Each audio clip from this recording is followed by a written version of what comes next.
My name is Kiri Eestagaard Leonard. I'm a freelance artist. In this video, I'm going to show you some of my artwork, take you on a tour of my studio, and tell you about my job as a fantasy artist.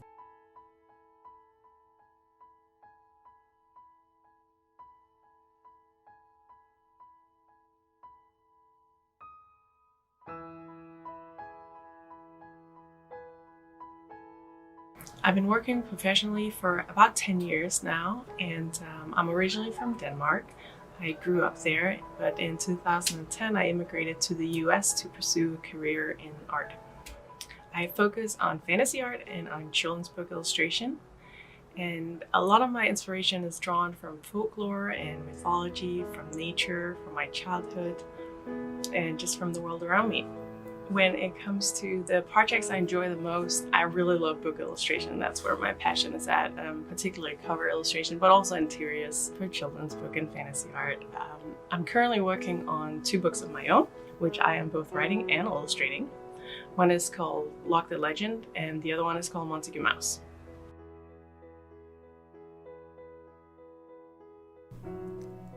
My studio is located on the 2nd floor of our house in Austin, Texas. It's a fairly small space, but it has everything that I need. One side has a massive bookcase where my entire book collection goes. I have a lot of art books and a lot of Stephen King books and children's books. I collect books for inspiration for my work.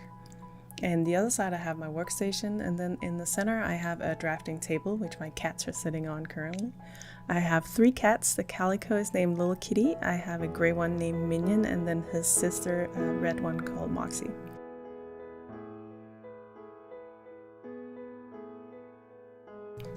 This is my sketchbook, the heretofore undisclosed sketchbook of Subject 1984. I self-published it through Kickstarter last year. It's a collection of many of my drawings from the last couple of years.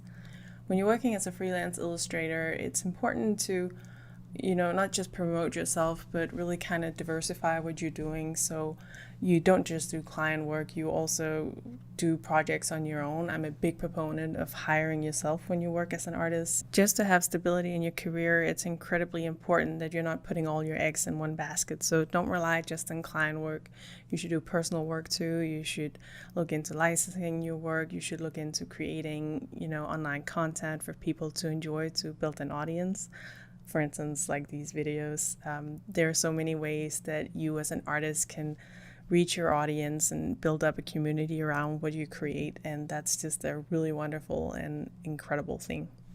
And then there's of course also the option to work with brands like XP Pen, who is sponsoring this video. Thank you so much for doing that, XP Pen. Your tablet is absolutely wonderful. I was always obsessed with fairy tales as a child. My mom used to tell me a lot of fairy tales and stories, and because of that, I never questioned what type of art I was going to do.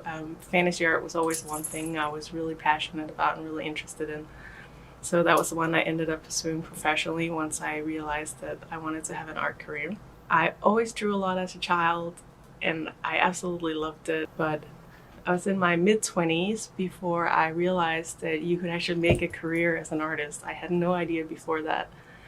Denmark doesn't have a lot of art schools, and that's why I moved to the US to pursue a career in illustration. Once I realized that you could make a living as an artist, I decided to get serious about it, and from there on I started drawing every day to practice and to learn all of the skills. And then once I had a portfolio put together, I started sending it out to various companies and trying to get work that way. And it took about 5 to 6 years before I got consistent work from there on. It takes a while to build up, it takes a while to learn things. So it was definitely a work in process, as all humans are. But now I'm so fortunate to be able to make a full-time living as an artist, and I just love it. So when you're working from home as an artist, it's really important to keep good habits, because if you don't, you're not going to get your work done. I try to keep a 9-to-5 schedule for most work days. I work Monday to Friday. I try to take weekends off. I will go to work up in my studio at 9 a.m. every morning. My studio is on the 2nd floor of our house, so my commute is very easy. I try to eliminate distractions during the day, which means I have a social media blocker installed on my computer and on my cell phone. And I will turn my phone to silent mode. So like if you get distracted, you know, you don't get work done. So you gotta kind of take precautions that way. Another really good thing to do is to keep a really tight schedule. It can be very challenging. It's definitely something I struggle with every now and then, but my head is always bursting with ideas. But engaging with the world around you is a great way to stay inspired. You know, you gotta read books, you gotta take walks, you gotta get out and hang out with your friends and family and watch movies, play games. And when you're doing all of those things, you know, think about how you could turn that into art in some way. Say if you enjoy walks in nature, maybe you could start an art project where you are painting plants from nature, plants that you really like. Or you could make up your own magical plants, make a series of artworks based on that. Maybe you could plant medical herbs or something like that. Those are just a couple of ideas, but that's the way to find inspiration. Just kind of like look at the world around you and think about, oh, what could I make of this? Or what if I was to illustrate my favorite fairy tale? How would I illustrate that? Or what if I was to illustrate my favorite horror story or my favorite game? Like, what would that artwork look like? The most rewarding part of working as an illustrator is being able to imagine whatever you want, and then you can turn that into something real. Something that actually exists in the world, you know, whether you're doing drawing, painting, sculpting, any kind of art really. It's so incredible that we could just, you know, think something up in our heads and bring it into this world and create it. That's really an awesome thing. That's what I love the most about this job. I think the most important skill you can have as an artist is to actively seek out knowledge and to be proactive. The internet is such an incredible resource for us. You know, you can find anything online between YouTube and Skillshare and many other websites. You can find tutorials for anything. So being proactive and going out there and seeking out the knowledge that you need to succeed is really important. Of course, you got to practice your drawing and painting skills, but there are so many other skills that are also needed to be in business for yourself. You know, you need to be good with finances. You need to know how to market yourself. You need to know how to do your taxes.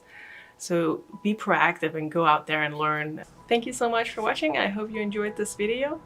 If you want to find more of my work, you can find it at kirileonard.com.